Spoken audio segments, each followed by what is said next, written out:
Pamuwun Paman Hayu ingkang putra Dursasana Bandar Junggut Manungsawerta kados pundi dawuh panjenenganipun Koko Prabu Paman Plasa Jenar ingkang putra Bandar Junggut Mungsuh Kabar Paman Sangkuni ingkang putra Bandar Junggut Mungsuh Wati werta-werti kabar iya Paman senadyan ingkang putra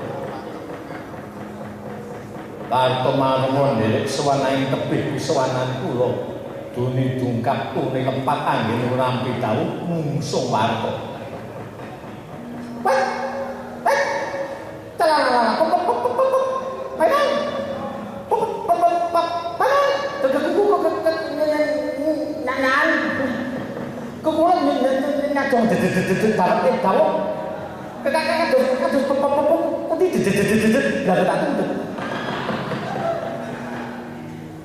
Balak ngendrak Geredur Loman kowe iki satriya Ngastina sing pangkatmu dhuwur dhewe Kanjeng Gusti Pangeran Harya dhuwur to kuwi inggih gayarmu ya kek dhewe inggih kelungguhan yo dhuwur nggih mbok yo kena tinggu tepon kula hati-hati. Salah kula teng pundi man? Lah kuwi. Nek mestine kula paman, kula man sing ora ngerti lak darane jenengku Paiman kok. Oh, nggih, kula genepane mangke. Ingkang baken kula nyadong dawuh enten dawuh kados pundi? Koko Prabu Dursala. Siniwakan iki mau ngrembug perkara duta kongkonaning para Pandhawa iki bakal njabel negara Ngastina Indraprastha sak wewengkone. Nanging wakne Gundel Duna ora sarujuk marang kabeh ingkang dadi lekase para Pandhawa percaya karo Drupada rumangsa dina wakne Gundel. Dasar Drupada kuwi mungsuh bebuyutane karo wakne Gundel. Mula aku didhawuhake supaya meneh ngerti dawuh karo kowe kabeh. Prabu Drupada dundurke nek kudu dipateni negara Ngastina, idep-idep ngolongi mungsuh. Sinten wae? Nek Drupada iki mengko kowe tak du karo Drupada wani ora. Sinten? Lah ya kowe kuwi. Wah, Drupada niku ratu. Mesti dikadiktae. Senese mawon kuman. Kartomarma nggih. Nek saged senese mawon. Citra-citra kula pengen jupring kelan kula. Ora wonten dikon nyambut gawe kok do semoyo. Ayo kowe kabeh dina iki maju bareng Prabu Dursena-ke ana negara. Nggih, aman monggo dheweaken.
rampung kanduan rimang lirleno tanpa kanin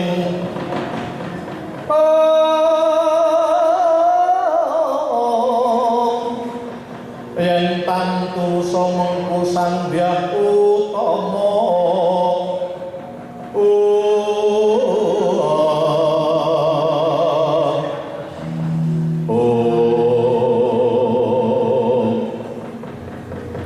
Kanjeng Hyang Pangkang Putra Kadukaca nyaosaken sumengkeming pangabekti kunjuk ngarsa paduka Kanjeng Hyang Drupada. Ya tak tampa Putu Prabu.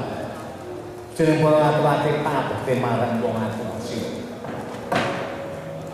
Kados kumambangi watu hitam sileming prau gabus anggen kula angantu-antu rawuhipun tumedhakipun Kanjeng Hyang Prabu mandhap saking stinggih Winata negari ing astina Kanjeng Hyang sampun mandhap wonten ing papan menika tumuli enggal paring dawuh njara talinganipun ing wayah Gatotkaca kados pundi wusananipun anggenipun dados dutaning Pandhawa wayah Prabu kula wonten gawuh Puneyang wis bisa gaduk munggah stinggil Winata negara Ngastina niki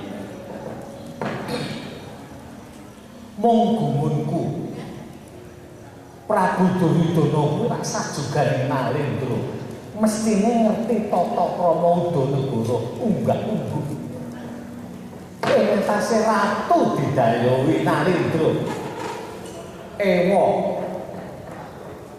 rumangsaku ora digetekake rembugan marang Puneyang melengos nyawang bae ora gelem katon lamun to Nalendra kang ora maksudi marang tata krama niki nanging kabeh mau bisa tak dirak merga Puneyang kuwi dumadi duta kuwi nyangkul jejibahan suci dadi utusane ati mula kabeh kang sumandang kabeh ingkang tak temoni kabeh gak prangguli lelakon iki tak tampa kanthi seneng semono uga Prabu Duryudana pambegane kang murang tata nyingkur marang kautaman ya wis tak tampa ngono wae niki lajeng kersanipun kados pundi angsal damel menapa boten lha piye ana bebasan krilikan bakal dadi grojogan katone Prabu Duryudana nggegeki marang negara Ngastina ya durung bakal menehke negara Ngastina sak isine uga durung malah iki mengko bakal dadi Bandayuda Pancabagah merga ingkang menehi wangsulan marang Puneyang Pendhita Durna ingkang sajake ora seneng marang Puneyang kula niki menawi wonten dawuhipun Kanjeng Hyang Drupada dinten menika negari Ngastina badhe kula undhak aja kaya mangkono kuwi dudu pakaryane Gatotkaca lan Puneyang ingkang wigati aku bakal nganti kaya ngapa mengko dadine dawuh lan kesaguane Prabu Durna kaya ngapa ingkang kaya mangkono nggih aku karo kowe mung bisa nganti kaya ngapa mengko dadine wis paling jaman kowe Drupada mandhek sik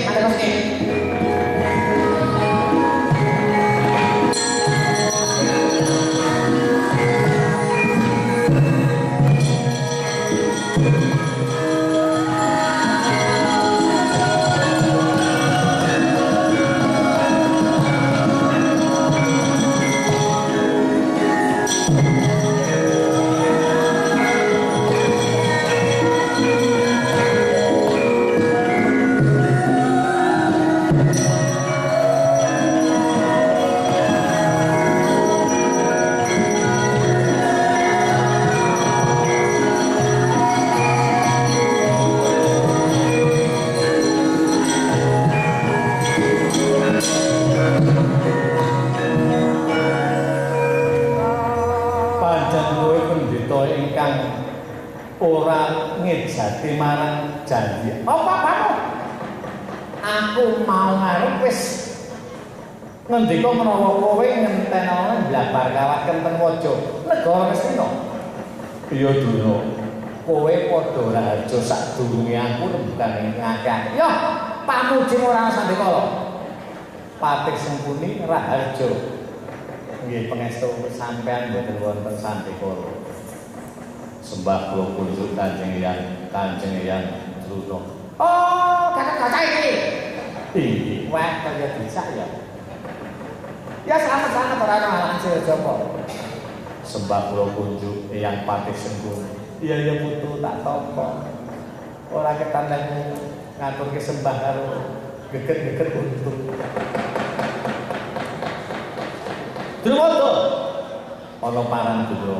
Iki mula kowe tak caluk supaya munggu ngranti aku ana blabar kawat kenteng waja. Ngerti kok?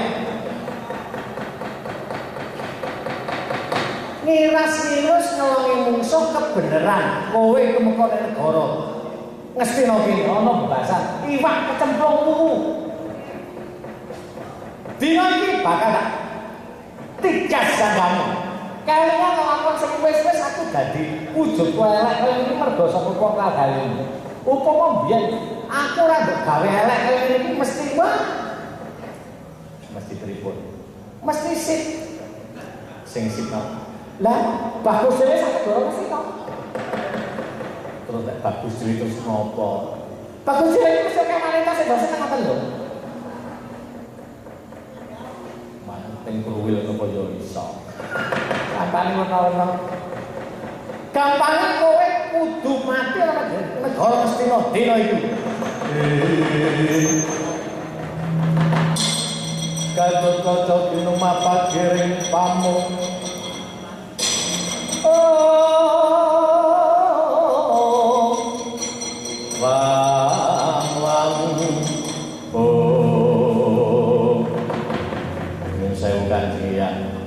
Ngapa gak kocok?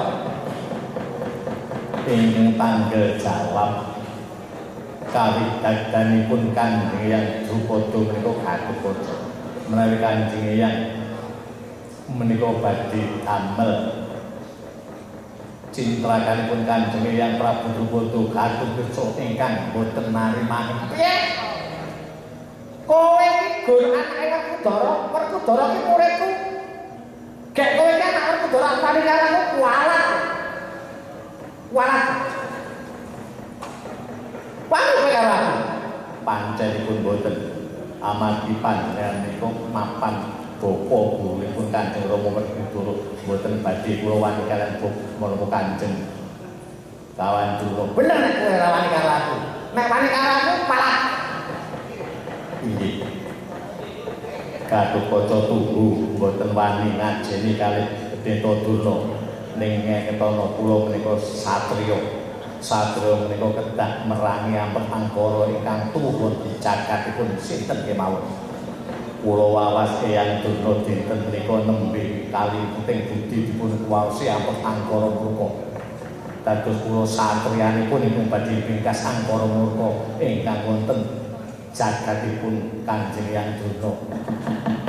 Operasi mental Gatotkaca ora patut. Ajaran pundi dituni kula pun tenggene yo mriki. Bangane penyak-penyak Gatotkaca operasi mental. Kowe lagi karo aku. Sanipun boten tangi ingkang kula wani ampun angkara murkanipun Eyang Durna. Padha wae. Maneh karo awake mergane patung monggo kula tusi.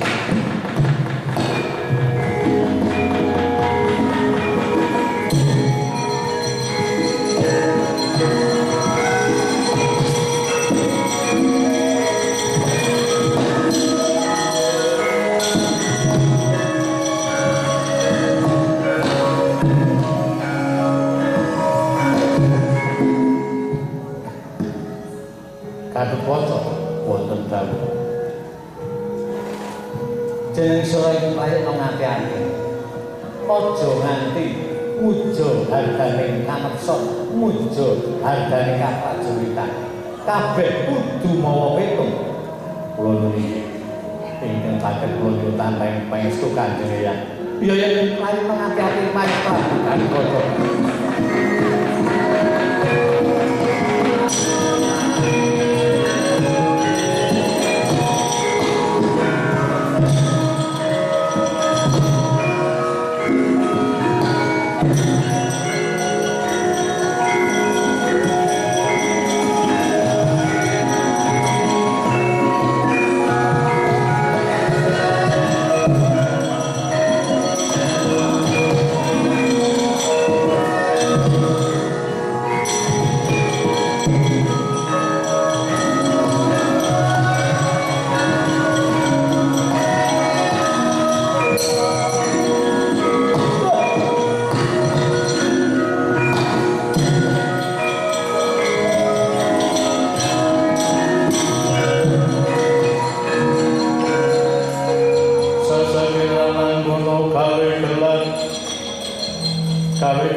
Ora tak basane yo bakal dadi Pacakara. Patut njagake nek dadi Pancakara apa bang. Manuta lan Semira mumpung urung babak bucik uripmu Semira Drupada banget tak tantang tak tugel gurune nggo gawe pengewan-ewan ana negara ing sira kelakon bakal ngarangsang kalukan yang entek budi dayane katupun mapan roke perkani pating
kon mangsane sing ampuh iki mek Gatotkaca anakku dolanan.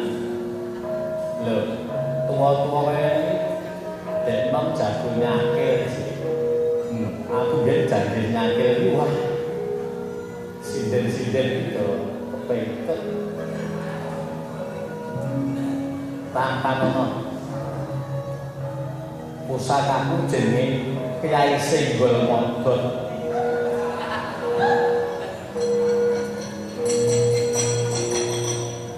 Dua, jus kena teboke bulan tubruk nih wong panten ngawur anggere ngawur kena sithik lumayan rayo tekan wis anggere ngawur ngene iki ra kena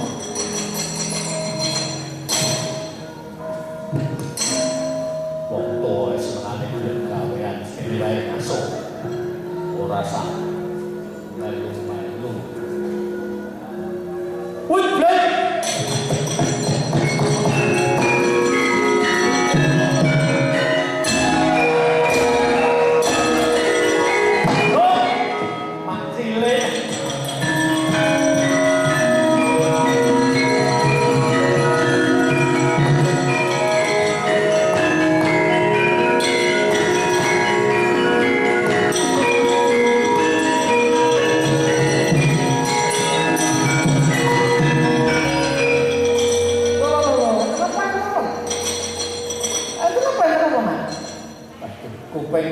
mboten nggih.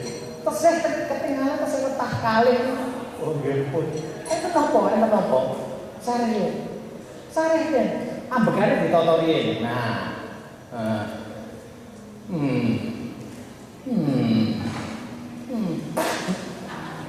Allah banget. Enten napa Paman?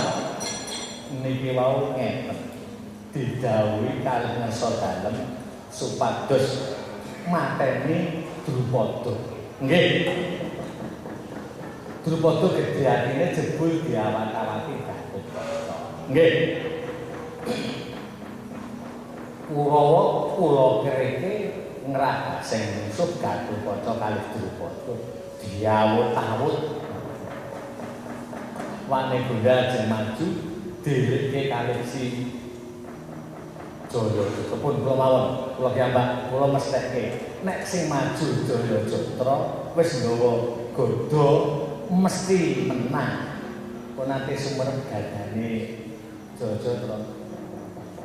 Dereng Paman rumput jan kemonjo.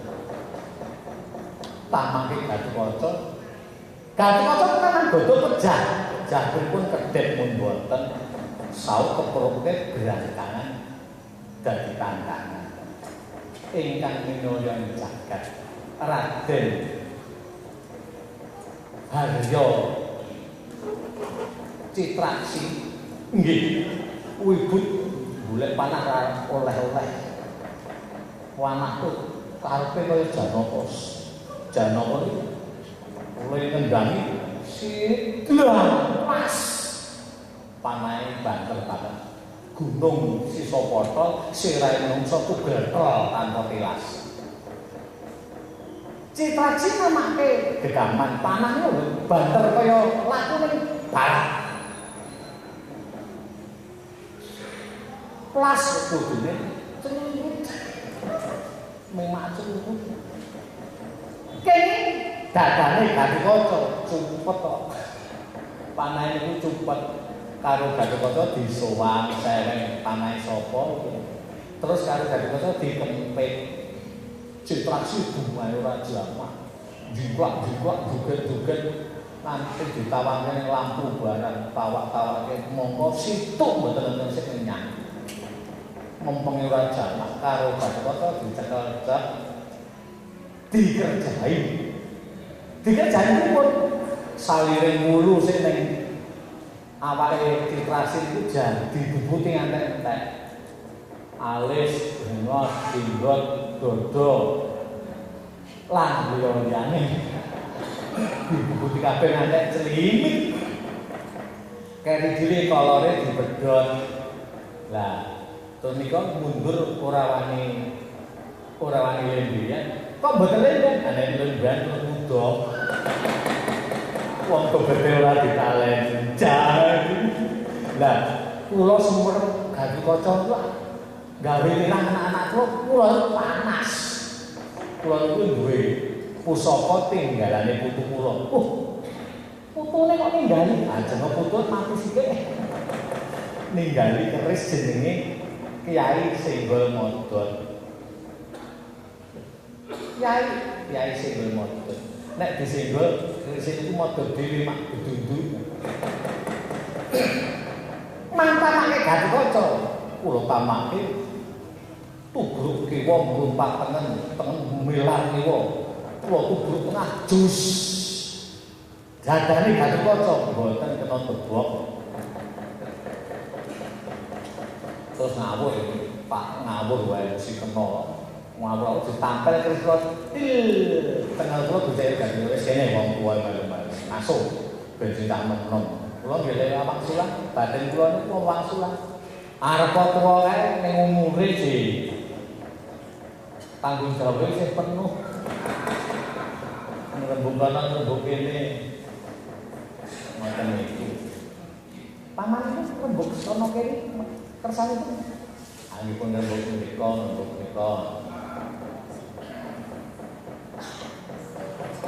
tengah kula di nekek Gatotkaca lha kula niku krungu swara bleng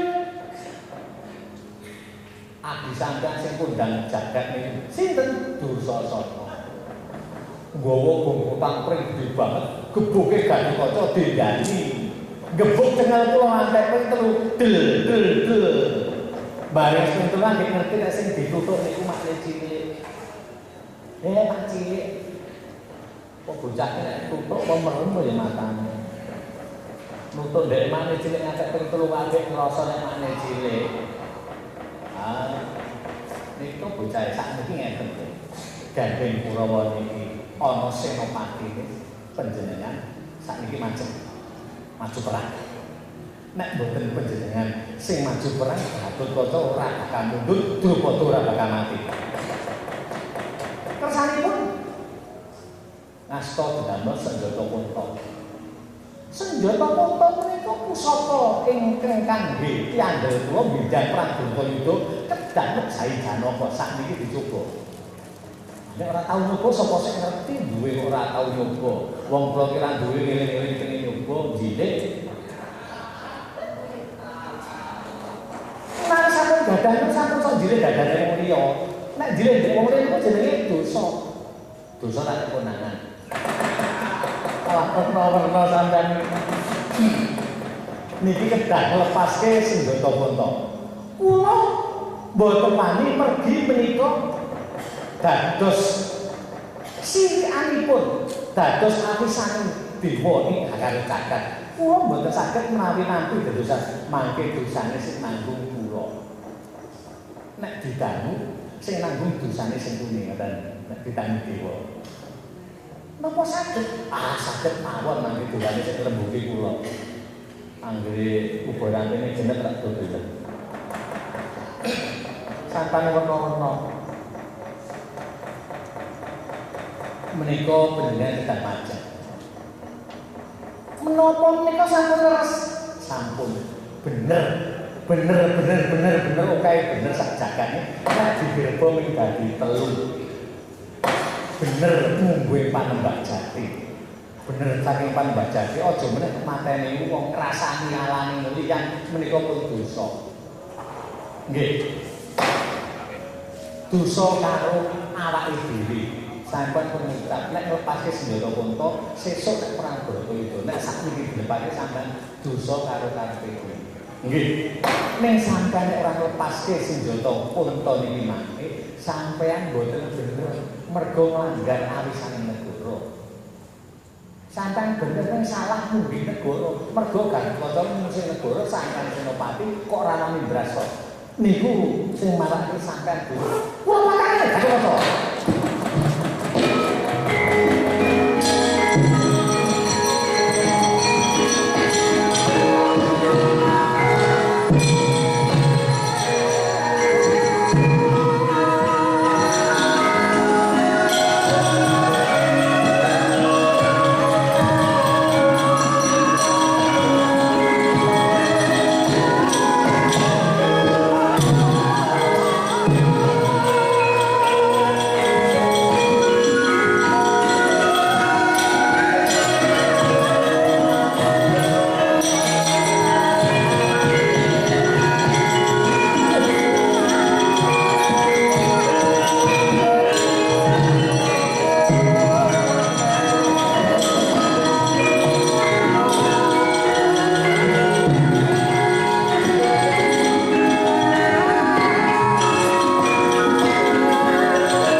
Nadyan ngasta pusaka sakti Mandra Guna. Nggih, Garukaca. Iso tak kendhelke ora? Jeneng para negara Ngastina ki melu sapa? Melu sapa?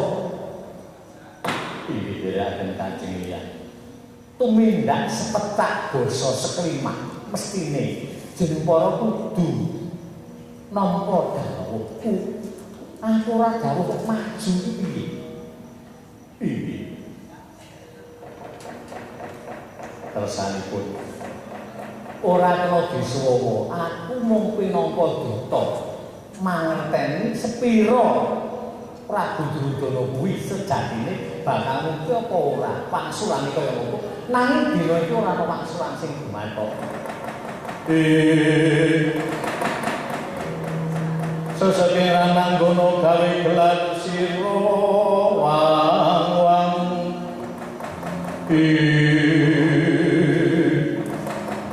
lajeng kersanipun Kanjeng Hyang kados punika kabeh ingkang gumelar kabeh ingkang dumadi ana negara Ngastina iki aku mung minangka duta dadi atur ana ngersane Kanjeng Hyang Mas Sopati monggo kula Kanjeng Hyang Prabu Duryudana.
Lumacaring ratri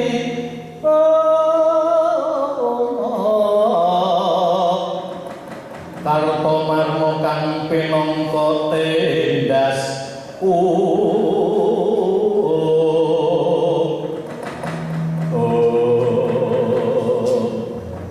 kono-kono manyar-manyar selikur dina pripun nggih Drupada pundi dados seksi lampah kula Paman Harya Sengkuni. Paman Drupada kaliyan Garukaca mboten wani abenajeng kantaran bau genting milang tatu dhateng ingkang putra ngawung lajeng milang saking Tabarata. Oh, sapa Dosen kene iki sakreya ucen ngajure. Sare ngaten kula badhe nyuwun kasetyanipun angger dipatikaken. Inggih, kersanipun.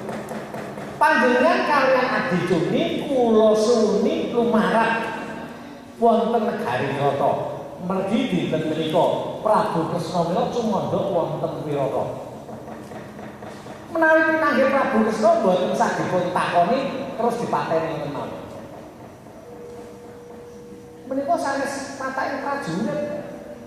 Niki perkara patake prajurit ditinggal sak perkara mboten apa-apa. Sing penting ketemu tepatene mboten tak omongan mangke ndak ora sida perang. Ajan-ajan kok elek temen. Nggih. Kula sagah ndereke Anggepati tanpa nggawa golok. Mboten salah mangke ndak ketok ngomong kek. Biasane kan cacah ora paedan. Nggih. Dene kula karo anak kula lanang Suryanggana Malendra Madyantara niki murid kula sing anyar. Agak demben daftarke. Terus kula tampa niki badhe kula suwun karo nggih. Suryanggana wonten dawuh Rama Gawanduna tak jaluk gawemu dina iki kowe karo Ketapa ning negara Dwarawati ngrebut pusaka kembang cangkok Wijayamaya. Inggih. Mani to. Kowe tak du karo satriya Dwarawati beri boten badhe dados ling seming Kanjeng Rama dan kula piyambak badhe mungkas kadaya. Lesate ingsun tumiling Hamulati wang sampun terang terwaca dawuhipun Pamanjuna. Kula bidhal Paman Sri nggih ngakake nggih.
busana maneka warna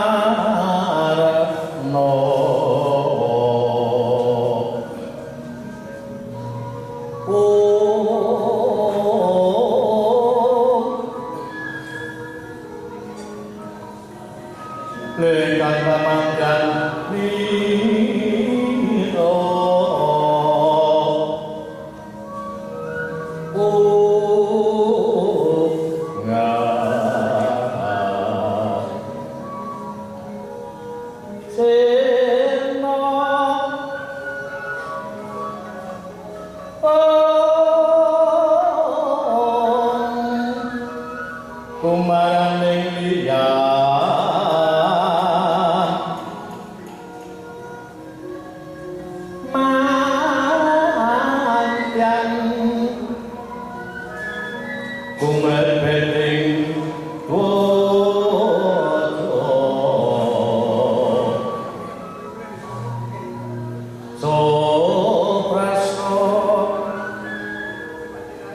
tegese perangan ingkang angka loro.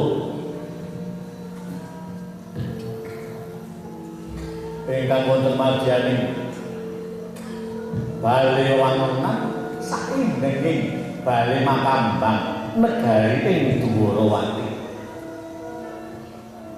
Punika kawananira putra dalem, putra kadipaten.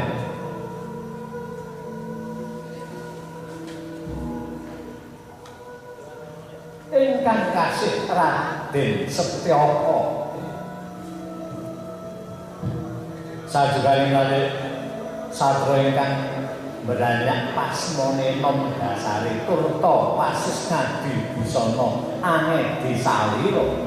Datang muka namun Wanudya dados kidunganing para wanudya dados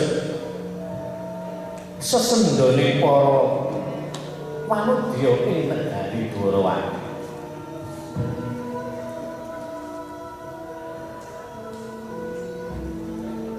Nadyan tasih kuda tumaruna nanging bangkit saliring rek ubeng ingering praja Gatanmuka pintados angasta abang ireng praja negara Dwarawati. Nalika semanten pinuju lenggah wonten Bale Wangunan sinten ingkang paring caket bebeteng negari Dwarawati Satya Garbaru kasih Raden Harya Setyaki Wasnira Bima Punting Dosa Singa Polanjaya. Prayaga ingkang kasihan kadigdayan ingkang linangkung jalma pilih saged nindih yudane Hyang Setyaki. Raden Harya Setyaki mengkeranaken piswane Indra Mantri muka pangarsa Partyana Patih Udawa ingkang pilenggah wonten ing Widara Kandhang. Sajuganing prayaga ingkang becul kumarucul kaduk sembrono. Nanging para kadang sentana sumuyut sumadulur dhateng Partyana Patih Udawa awit anggena saged hamomong dhateng para kadang sentana. Kota nalika semanten pinitados dening Malendra Ndrawati Prabu Kresna ing kalenggan cariyos mangke pinuju kendhang saking jeroning negari Dwarawati. Angayomi dhateng para Pandhawa ingkang cumandhak wonten negari ing Wirata.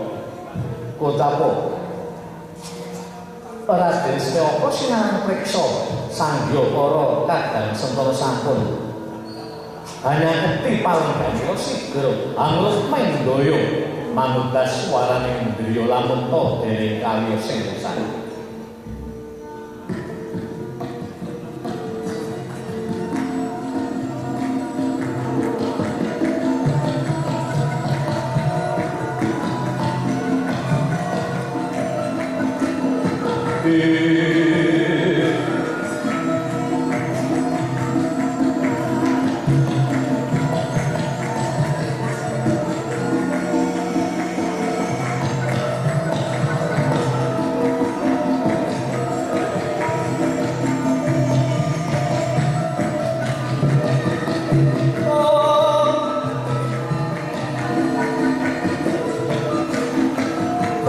Bagus kali kau busana